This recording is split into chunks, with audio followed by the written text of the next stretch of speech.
All right, y'all, welcome back to the show. It's Anti-War Radio. I'm Scott Horton. And our next guest on the show is the other Scott Horton, heroic anti-torture international human rights lawyer and contributing editor to Harper's Magazine. Of course, he teaches law at Columbia Law School. He's the co-founder of the American University in Bishkek, Kyrgyzstan, and on like that. You can find him at harpers.org/subjects/no comment. Welcome back to the show, Scott. How's things? Great to be with you. Beautiful day. Well, good. It's pretty nice here in L.A., but I haven't had a chance to get outside yet. But it looks nice out the window. Okay, so, geez, I saw this headline and it made me frown. It says, Judge throws out challenge to Obama's planned assassination of U.S. cleric. And I was wondering, it seemed to me like, wow, this is world history right here, permanent. Like, the textbooks 50 years from now are going to have a whole little paragraph about this, right? Yeah, it's not a surprising decision, frankly, because I think most of the lawyers who looked at the suit when it was first filed said the judge is going to say, using one of a number of different legal doctrines, I'm not going to touch this question. And that's what happened. I mean, it's not that he said, yeah, green light, Obama, you can do whatever you want, nor was he going to say what you're doing is wrong. What he said essentially is, this is not a question for my court. And he used the doctrine of standing largely to do that, saying, hey, well, this is this guy's father. It's not him who's dealing with it. And, even if it were him, it's not the sort of question that a federal judge should be deciding.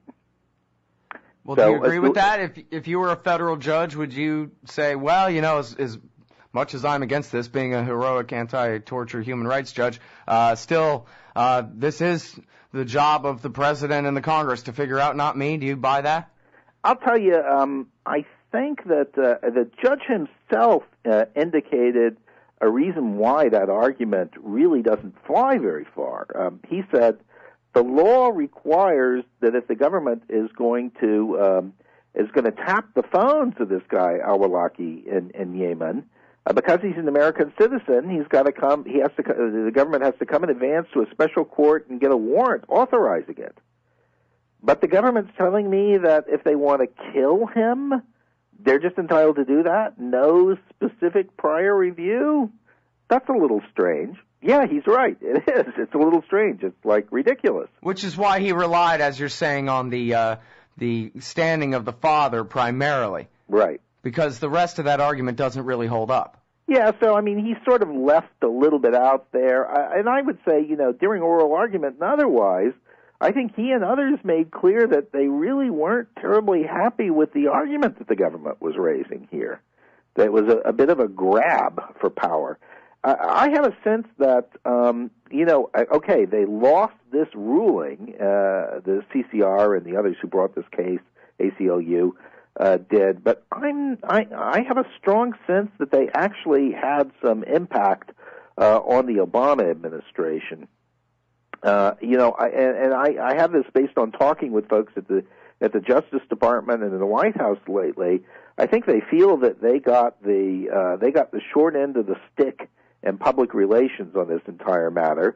Their argument didn't really look or sound very good, and that they mishandled and bungled the whole thing by having someone, disclose it to the press in advance. And I think they seem to recognize, one of the major arguments here was, why is the government doing this when they haven't even shown any effort to arrest this guy or file criminal charges against him? And what happened after that hearing? Suddenly we discover that following U.S. pressure, the government of Yemen has launched a manhunt to try and find Al-Aulaqi and arrest him, evidently in coordination with some sort of arrest request from the United States. So it looks like the Obama administration may very well have shifted their position. Well, it was always very telling to me, and maybe I read too much into this, but anonymous administration officials hiding behind a secret identity, basically, still all they were willing to come up with for the Washington Post was that we believe that this man Al-Aulaqi may have ties to terrorism. And based on that, they were going to have him killed. So I wonder how you put that in an indictment. I guess since the Patriot Act or whatever, you can call anything you want material support. Well, we don't know what the specific information is that they have. I mean, I have to say, I read the stories that ran in the New York Times and elsewhere, and I came away thinking that, they must have a good case. And then I read the expert submissions that came in from a Princeton professor and a number of others in the Al-Aulaqi case. And we had a number of experts who sort of poured over all the statements that had come out of the Justice Department and the intelligence establishment, and basically said, no, actually, they don't have evidence that sustains any of these things. And the suggestion that there is some powerful Al-Qaeda network operating in Yemen that directly threatens U.S. interests, that was pretty roundly drubbed. I mean, we're talking about perhaps a couple of hundred people, no more than that. So, it looks like things were seriously overstated and hyped a little bit by the U.S. But, I really have a sense right now. I'll tell you two things. One, I have heard that this position of aggressive use of drones as a tool for targeted killings outside of the war zone itself, Afghanistan and Pakistan, there's been a lot of pushback against that within the administration. I hear particularly from the State Department, but also Justice Department and other places. I don't think you're going to hear the Obama administration say, oh, yeah, we recognize that we don't have this power. I think what you're going to see is a more cautious use of the power. But I think that doesn't mean any reprieve for people who live in the northwest frontier province in Pakistan. I think it's been raining bombs, and it's going to continue to rain bombs. It means that it's much less likely we're going to see aggressive use of drones in Yemen and Somalia. Well, now, on the legal technicality here, I've always been a bit confused about this, because I hear people saying that, the CIA does this and that and it's illegal, but the National Security Act of 1947, I'm roughly paraphrasing it here, but it says something like, the CIA may also, from time to time, do things that the president says, or something very vague like that. In other words, they can break the law. If the president writes a finding that says, I instruct you to do this or that, they can do that, and they have total impunity to do that. So why doesn't that include murdering American citizens? The only limit on it, right, would be when the finding goes to the Congress, and if the Congress decides to impeach them over whatever it is that they're doing. But other than that, the National Security Act of 1947 says that there is no law but the president, right? Well, Executive Order 13222 also, provides some guidance in this area. But in fact, there's an awful lot of law here that's secret law that we don't know, where there, there are decisions by the executive, and that there's still classified parts of executive orders that deal with these matters, and we really don't know what all the parameters are that have been set out there. And I would say the area got much, much darker and much murkier under George W. Bush. And Obama doesn't seem to have done anything to shed a lot of light on it. He seems to be very, very happy with all the aggressive powers that Bush claimed. Thank you. Well, so now this guy Al-Aulaqi, since his father doesn't have standing. Well, first of all, is this going to go to the Supreme Court now, or what's going to happen? They will have a right of appeal first to the Court of Appeals in the District of Columbia, which I would say is extremely unlikely to reverse this ruling. And then they would have the possibility of seeking a writ of certiorari to the Supreme Court. But, I would say it's been decided on a very, very narrow, limited area, so it's not terribly likely it would be picked up by the Supreme Court, but who knows?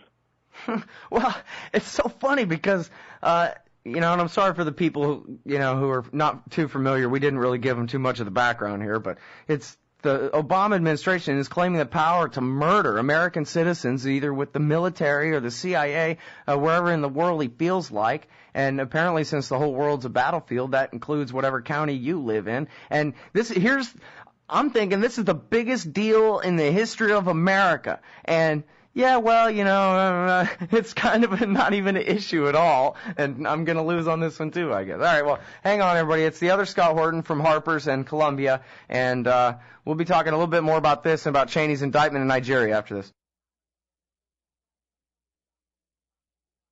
All right, everybody, welcome back to the show.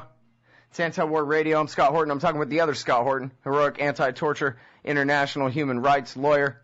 We were talking about the most important thing in the world that nobody cares about, Obama's claimed power to assassinate you and the court's refusal to enjoin such amazing actions or even asserted powers for action there. But now we need to move on to good news. I like it. Nigeria charges former U.S. Vice President Dick Cheney over bribery. Yeah, it's coming as a big bombshell in the United States, but that's mostly because people haven't been tracking this story. It's been around for a long time, and it is a absolutely serious story. I mean, in fact, Halliburton, acknowledged that the bribery occurred. It occurred while Dick Cheney was CEO of the company. Between 160 and 180 million dollars in bribes were paid. Halliburton agreed to pay a lot of fines on it. The U.S. Justice Department did not decide to indict Dick Cheney, but there was a lot of really strange stuff about that decision. It was like rushed out in the last days of the Bush administration to be done. And, of course, the Justice Department in the Bush era had a really long-established streak of not indicting senior corporate officers when their corporations engaged in criminal acts. In fact, we find very frequently this is senior corporate officers who have made big donations to the Republican Party or who were party bigwigs. But none of them really begins to compete in that regard with Dick Cheney, who, of course, was the sitting vice president at the time. And the Nigerians throughout this period said, okay, you, U.S., will do your investigation, but when you're done, we're going to make our own call about who we will charge on this, and now they've made their decision. It's an independent commission in Nigeria that did this, their Economic and Financial Crimes Commission, which is actually quite well regarded, and they've handed down their indictment, and they're going to go after Mr. Cheney. Now, so what does that mean? They got to call Hillary Clinton and ask her to extradite him? Well, I think, we'll see an extradition request go forward. And not clear to me how the U.S. is going to deal with this. I mean, the U.S. has suddenly become very big on extradition, if you're following the Julian Assange matter. And the U.S. really has no reason to deny the extradition request. There's no question about the validity of the charges. I mean, not to say he may wind up being acquitted at the end of the day, but these are very serious charges. The bribery actually did occur. And moreover, it happened in an area of government contracting, which was his special responsibility at Halliburton. The person who actually did the bribing, a guy named Stanley, was handpicked for that position by Dick Cheney and reported to Dick Cheney. So, Now, what's this about Halliburton is pushing for a plea bargain? On Cheney's behalf? Is that what that is? I would just say that is normal. It's normal when things like this go on that there's some sort of negotiation that begins about a plea bargain. And in this case, Halliburton, they've already admitted to guilt effectively, and they've already paid fines in the United States. They still have the Nigerian side to deal with. And in the course of negotiations, corporations routinely say, we'll pay a monetary fine, but don't indict any of our officers. That's just the way the whole dance goes. Well, maybe we can buy them some F-35s. The American people have bottomless pockets, I heard, so... All right, so tell me about Assange. There's a whole legal something going on, supposedly, about him, but it seems much more like just some hitmen have been hired. We call them the governments of Britain and Sweden and whatever, and they're going to do our dirty work for us when it comes to this Assange guy. Yeah, if you watch NBC News, you know that there was an international manhunt to get this man. And he was finally apprehended yesterday. Oh, my God. Are you serious they were saying that? It's completely ridiculous. First of all, this has nothing to do with WikiLeaks or any disclosures on WikiLeaks. It has to do with a sexual misconduct charge that was raised in Sweden. And the whole background of this is very, very strange. So it occurred just as WikiLeaks was coming into focus in the news with their second major publication. And it happened, people learned about it in the news media. In fact, Assange and his own lawyers said they first heard about this reading Swedish newspapers talking about it. So a prosecutor did this and immediately leaked it to the press, so it was all over the press. Her supervisor then squelched it, and then it was reopened. So it's been on again, off again, on again, off again. Assange applied for residence in Sweden. His residence request was denied. He then went to Britain, and then the Swedes went after him with an arrest warrant in which they say that he left the jurisdiction.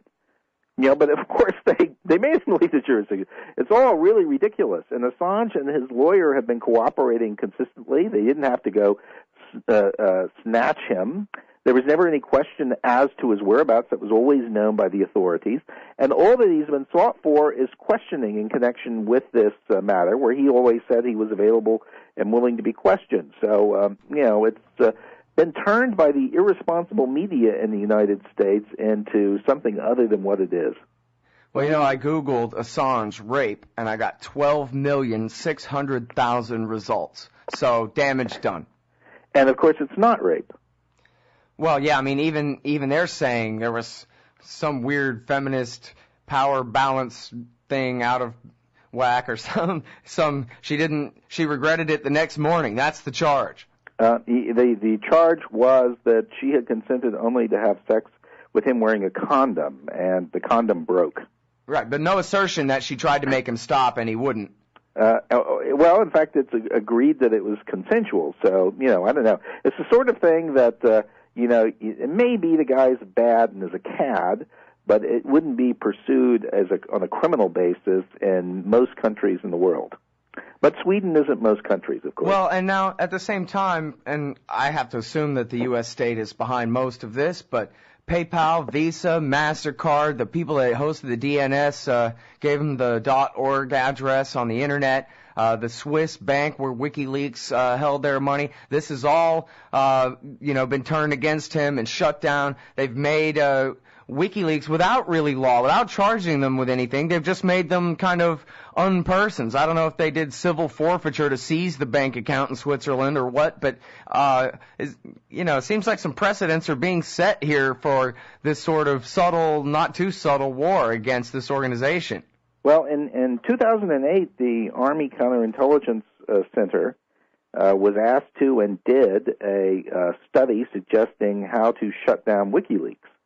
About a 30-page document classified as secret, no foreign, and of course it was immediately leaked to WikiLeaks and posted. And it makes an interesting read because the tactics they describe to be pursued are exactly what is going on right now. So they say, defund the organization, find out where its servers are and shut them down, vilify the people who are running it, and then, and this is really the key point, they say you have to destroy the confidence of potential leakers in this organization by forcing WikiLeaks to acknowledge who it got the material from. And that's exactly what the U.S. is going to try and do.